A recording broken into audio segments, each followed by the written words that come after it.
when you say after kind of 6 months, a year of work, you crashed, like what did that actually, you had glandular fever, what was the actual symptoms you were experiencing?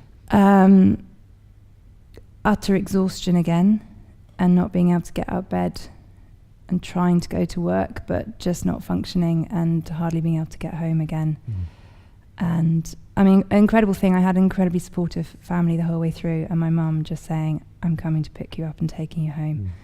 And it was it was having someone outside, having seen me go through so much that she could see it happening more than me. It was a fight. Yes.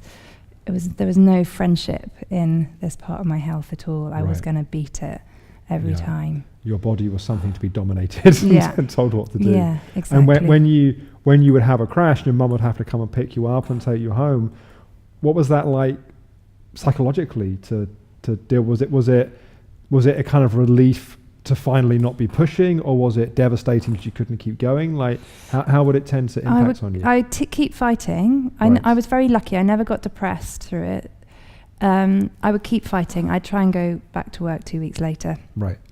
And then that wouldn't work. And then I would finally surrender and say, okay, I need a couple of months off.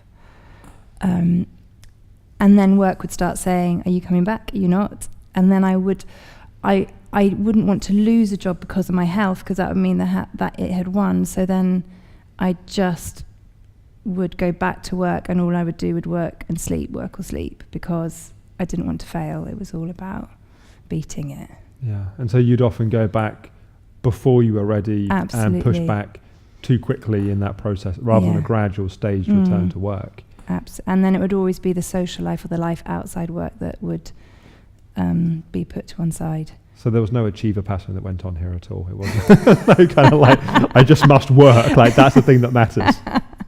Yeah, I didn't want to fail. And I think because I'd had it from a teenager, so it'd all been about getting my GCSEs, getting my A-levels, getting my degree. Right. Not getting behind with the key milestones. I didn't want to lose my first job. Right.